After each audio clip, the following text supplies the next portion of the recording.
I'm gonna warn you all now, this video might get quite emotional, as this title is not superfluous, over-exaggerated, or clickbait in any way, and I need to get this out as soon as I got in, so buckle up.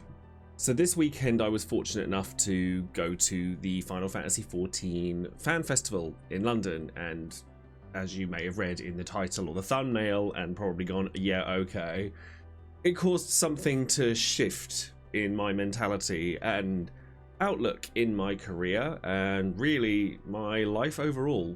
So I've literally just got in, so do forgive me if I look a little bit haggard at the moment, but I'm going to try and make sure I put in footage from my camera over the course of the weekend so you can see what I'm talking about. But where best to start than the very beginning, I guess. So I turned up in London on Thursday to get ready for FanFest, to meet up with some friends beforehand and some fellow creators. And I'm not going to lie to you all, before I went to London, I was pretty anxious about the event. I hadn't really been in the 14 creator circles for a while, if I ever was to begin with, despite the fact that I streamed it a ton in 2020 and 2021, and it was a mainstay of my streaming content. I actually made Twitch partner while I was streaming Final Fantasy XIV. I was featured in the Fat Black Chocobo campaign. 14 meant a lot to me, but I wasn't really known amongst other 14 creators, so the landscape had obviously changed a lot since then. I hadn't played 14 as much recently, and the creators I were meeting up with were more significantly well known than I ever had been within the scene, and I didn't know a lot of them personally. Now luckily I did have a couple of friends who I had met during the FF16 media tour and kind of latched on to those guys. Now let me tell you that everyone that I met that night was extremely pleasant and an absolute joy to be around, some of which I'd spoken to as if we'd known each other for years, having so much in common. I have major shout outs to Llama Todd, who had come down from the US and must have been jet lagged to the beyond, but absolute legend to talk to, really delightful. Amanda Aitchen, who obviously is one of the singers for the game, really lovely person, really nice to be around, just very chill. We were all just very chill. And, you know, shout outs as well to Alex McCullough and Husky by the Geek, who invited me, and they've always included me in their meetups, and they are some of the nicest people. I'm already going. Some of the nicest people I've ever had the pleasure of knowing. Now, I came away from this night feeling seen by my peers, like I was just talking to people really casually, and it was so lovely, and this was a continuous theme that I felt throughout the weekend. So Friday was actually just a really chilled endeavor for the most part. Like, I met up with my friend Andrew, who I knew back from the Final Fantasy TCG day. We got together, we found our hotel, which was, thank God, mercilessly close to the venue. And I'd like to give a proper shout out to him as well, as without him, I wouldn't have been able to go to the event at all. And I'm eternally grateful for that. So it wasn't until the late evening that anything really happened, but I was called by one of my friends to ask me where I was, like with a party. He's like, where are you? And I'm like, for what? And he's like, the party for like the mixer. I'm like, what are you talking about? So there was a mistake. Well, apparently I had been invited to this influencer party that I actually didn't know I had been invited to. But I was kind of like, oh, okay, cool. Yeah, no, I'll be right there. Luckily, it was really close to where I was. And, you know, imagine my surprise when that happened. But that was also an incredible evening, spending time with a lot of creators I know well, particularly like fellow LGBT creators who I have all the time in the world for. I'm going to be a mess by the end of this video, and I know it. As well as the lovely Bethan Walker, Colin Ryan, Peter Bramhill, who you may know as the voice actors for Alize, Alphino, and Thancred, who I had met for the first time, and they were absolutely lovely. And even Ben Starr, so Clive from Final Fantasy XVI, had come down to chill for a bit, who's always absolutely delightful to be around. A lot of time for Ben, he's such a sweetheart. Once again, despite all of the anxieties and the worries that I had, which I'll get to later, I felt very seen by my peers. Everyone's like, we all wanted to know where you were. Like, you know, you're always at these events, and we always love seeing you at these parties. And some of the things that people were saying to me, which I will keep private because they're for me, had me welling up, much like now, before the event had even begun. You know, so creators like Mione, Mia by Ready Set Ben, Biggest Bennis, you know, Ed Nightingale, so many come to mind. Love you all to bits. So cut to Saturday, and it was absolutely chucking it down with rain as the event opened. And this is where I realised that I had a media pass to get in. So let me tell you, when I realised a little bit too late that I had bought a ticket for the event, you'll notice this one is black and this one is blue, that I had spent 160 odd pounds on a ticket that I didn't need to buy. And I still feel the way I do about this event. You'll know that I'm effing serious about how I'm talking about this. So I was fortunate to be able to film some footage of the venue as we were let in sort of 15 minutes early to just go and sort of have a little wander so you can see some of what what I saw as I walked in. And oh my god, this venue was stunning. Like, what they'd done with the Excel Centre was pretty incredible. Now, I've been to a lot of cons, like a lot, but there was just so much to look at. There were so many activities, so many set pieces. It was gorgeous. Like, the lighting wasn't obnoxious. Like, I've been to certain cons where the lighting's over the top and crazy. I was really impressed. So we get directed to the keynote speech, which, I got to sit at the front row of, like the front row. And if you want proof of that, check out the official FanFest video where you can see my sweaty ass sitting at the front because I was a little bit hanging, I'm not gonna lie, from the night before. And I'm sitting there in my tank top and I saw that I was in this video and I'm like, oh no. So I was already losing my mind. So I'm not gonna go into too many details about the keynote speech itself because I'm sure a lot of you already know what you would have seen from it, how Viper looks hype. Like, I'm a healer main, I'm a Sage main, but when I tell you that might convert me to DPS, like, that's a Joe job right there, and I loved it. The FF16 and 11 crossovers were really hype. Like, people lost their mind over all of these different things. There might have been a little bit too much time spent on chins, but to be honest with you, that wasn't really where my attention was. My first thought of the weekend that really hit me was looking around at this audience, which was huge, by the way, huge, and seeing just how many people were affected by what was happening on the stage, including me. So, like, the Dawn trailer comes on, every Scion that appears, everyone's erupting.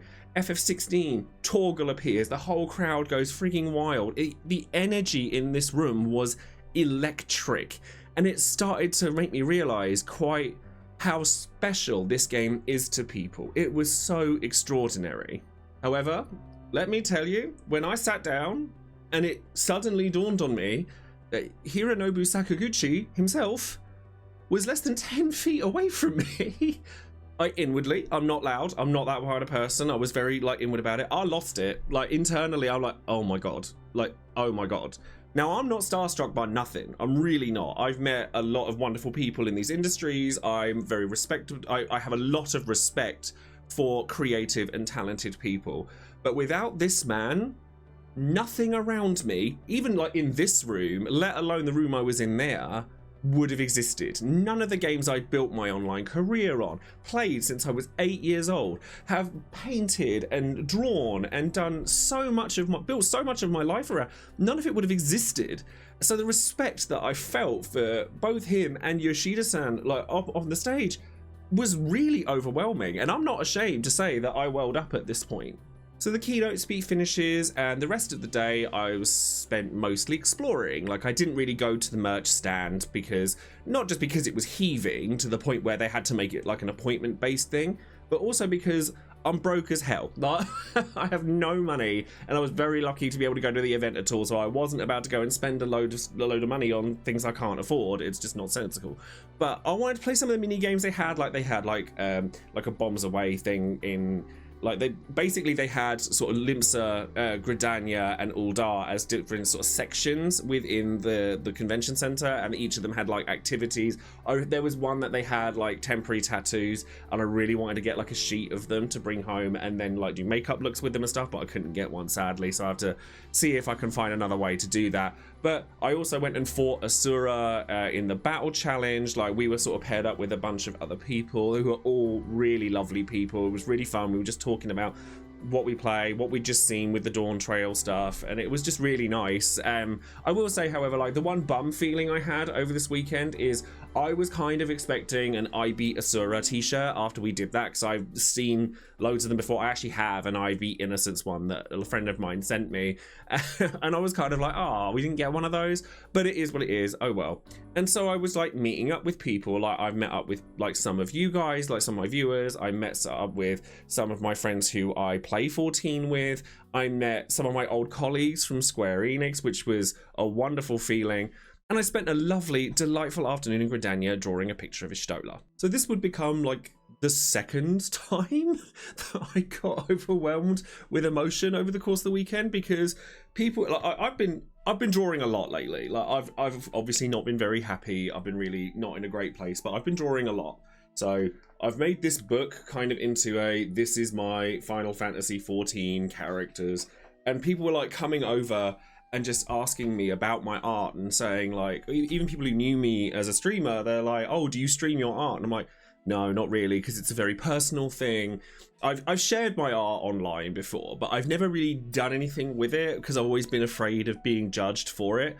It's because it's personal. So to anyone who came over and were like going, why are you not doing this? It actually helped a lot. Like, it really gave me confidence in ways that you probably don't even know. This feeling later on in the story exploded on the Sunday, which I'll obviously get to, but I do want to take a moment to say a big thank you to everyone that was really nice to me about my art while I was sitting there drawing a picture of Y'shtola, because I just thought, I'm in Gridania drawing Y'shtola. It was just a cute thing for me, and it kind of like developed, and it was kind of cool. So then we get to the piano concert in the evening with Keiko, who looked absolutely radiant. And the tears were already starting to come down with 'Neath Dark Waters, so the Amarot theme. And then Amanda Aitchen walks out looking just as radiant. And bear in mind that it weren't that long ago that we were in the pub. And she starts singing. It was over. Flo, at the end of the concert, you're not wrong. So I came to this event because I wanted to be inspired. Now, it's no secret that I've been going through it, both in and out of content creation for a little while now, and I've kind of questioned my position a lot within the grand scheme of Final Fantasy content creators. And let's be honest, I lost my way somewhat this year, and, you know, I'm coming to learn to accept that, and I've dropped the ball a little bit. I've not been as consistent as I should be. I've not been as enthusiastic as I should be. I felt it was really interesting. Somebody I spoke to on Thursday actually like explained it to me as it's something that they'd gone through themselves as almost like a stage of grief. Like my time with, like, you know, performing better than I am now, like it had come to an end, and I wasn't ready to let go of that. And you know, it was just a level of acceptance that I'd felt really seen, like from all of my sort of friends that were content creators. And it was growing in me over the course of meeting all these wonderful, like, creative people who I get so much energy from, because I feel like I need to be around other people that I want to kind of be like them. And, you know, these passionate players as well, that really caused me to look inward. Like, I even was writing notes on my phone that night reminding me to, like, you know, you need to remember this feeling of love and appreciation, not for how I've done previously, but for the games I'm playing, and not getting cynical about like metrics and trying to survive. Like, when you're a full-time creator and you're trying to live on it, it changes everything. And I think that at some point, particularly this year, maybe at the end of last year, I'd stopped loving it, and it killed me. It killed me. But just this first day, I realised that, you know, I really do love Final Fantasy 14 and Final Fantasy as a whole, and it will always have like a solid hold over my heart. Like, I've been within 10 feet of a childhood hero. I'd learned to love one of my favourite games again, and I got to meet an absolute plethora of these incredible, amazing, creative people. And this is day one. Oh, so when I tell you that the Sunday hit me even harder than the Saturday, I'm not kidding. I'm not joking, bitch. No, so I was already really tired from the last 3 days of trekking, going out, going for drinks, going back to hotels, and it was crazy. And on Alex Mukola's instruction, he was like, oh, you've got to wear makeup at least one of these days. So I did. I brought a palette with me, and I sat there, and I made a little video of, like, almost like I was trying to do vlogging. I can't vlog. I'm terrible at it, but I tried. And I am putting you on blast, sir, for being a shady bitch, because wearing makeup on this day was a mistake. So I get to the event, and the way the meet and greets are done at FanFest is that you have like a QR code that you scan with your phone, you pick through the people that you would like to do meet and greets with, and then you get entered into a lottery to meet them. Now, there's only one person that I wanted to do meet and greet with, which was Sakaguchi. Now, don't get me wrong, I love Yoshida, I love Koji, I love Soken, I love Amanda, I love all of them, but I've had the pleasure of meeting them either during the 16 media tour or through the course of the event already. So there was a strong chance that I would never get the opportunity ever again to meet Sakaguchi. So sadly, I didn't win the lottery myself. A friend of mine, however, a fellow artist actually, named Snacky Boy, major shout outs to you for this, did, and allowed me to come with him. So thank you for bringing this emotional wreck along with you, and I wanted to show Sakaguchi some of my art, as he's inspired so much of my journey as a gamer. And while we weren't allowed to take photos with him, which to be honest with you I do kind of understand, but he sees my book and he's like going through it and like emoting and reacting to all of it. I lost my goddamn mind, and I swear to God, I ever needed validation to say that perhaps I should start using my art within my content and starting to share it with people, I think this might be it. So yeah, Sakaguchi signed my Warrior of Light drawing, and I need a frame for this like now. I've literally just gotten in, but I need a frame for this like yesterday, and it's going to go on this wall, and it's going to serve as a permanent reminder that if I'm enough for Sakaguchi, I'm enough to be in this space, right? I'm hoping to learn from other artists who do commissions or prints, or I don't know, something, because I've never done anything like that before. And it's a pivotal moment for me. Like, you can see I'm a mess now. Can you imagine what I was like yesterday? I mean, it was absolutely incredible. You know how like queens on Drag Race get like this when they meet RuPaul? Well, this was me. Hironobu Sakaguchi is my RuPaul, which is a very strange sentence to say out loud. But, the rest of the day was spent just exploring more, meeting more people, and watching panels like, Sakaguchi and Yoshi-P being absolute trolls while playing FF14 and chasing the party around with, like tank busters and stuff. It was really fun to watch.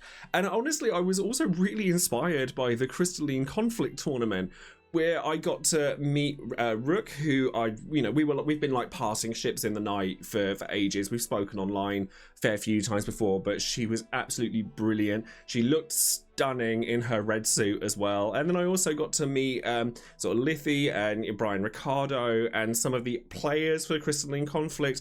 And it's not only made me want to kind of play PvP, and I'm not a PvP person in these games, but it also made me want to explore casting again, just seeing these guys like doing what they do best. And I'd done casting before, like I did it for Square Enix for the FFTCG circuit, and I'd done it quite a lot, and I'm like, they did such a good job that I was inspired again. So then we have the Primals concert. So we weren't allowed to record any footage for the Primals concert for obvious reasons. It's piracy. You don't want to be doing any of that. So unfortunately, I don't have footage from the actual concert itself. Like I did take some footage of how many people were there, because that was staggering in and of its own right. And I tell you what, one of the quotes I think that I've said after the first song or two, because it's not my type of music typically, but it's still like I can still appreciate it a great deal. But what a quote that came from me that my friends absolutely were howling at, that did not age well, was, well, these are amazing, but nothing's really blown me away just yet. So then they bring out Jason Charles Miller, who is the original singer for some of these songs, and sing To the Edge. I can't even get the words out. It's just so embarrassing. Followed immediately by Close in the Distance. The dam broke. Oh my god, the dam broke. I was a mess. I was a mess. I think I'd spent so much time pent up by trying to look like I was okay when I'm not, and I haven't been for some time, that when I finally let go of it, it was over. I couldn't stop. I was like, maybe it's the relationship to the Edge, to the Warrior of Light, to Sakaguchi, to all of it, or something just snapped and shifted in me. And when I'm tell you that, like, you can tell by my face now, I couldn't stop uncontrollably sobbing throughout the rest of the concert, let alone when they brought Alex and Husky out for a long fall. I was screaming. I was like, I'm so effing proud of you. I'm like, oh my god, absolute state. And for at least an hour after this concert had finished, you had like the closing ceremony where like Yoshi-P started getting tearful when Sakaguchi, it felt like he was noticed by Sakaguchi, and then everyone was like chanting their name. There was just an electricity and an energy that I haven't experienced in any game for a very long time, if ever, to this extent. Looking around and seeing just how many people had been brought together by this game, by this festival, seeing how invested these developers are in the game they've created, seeing other fans just allowing themselves to lose themselves in the music, the activities that were around each other. I just lost it. It was over, and oh my god, like I'm doing it again. Like this game is special. This game changes lives.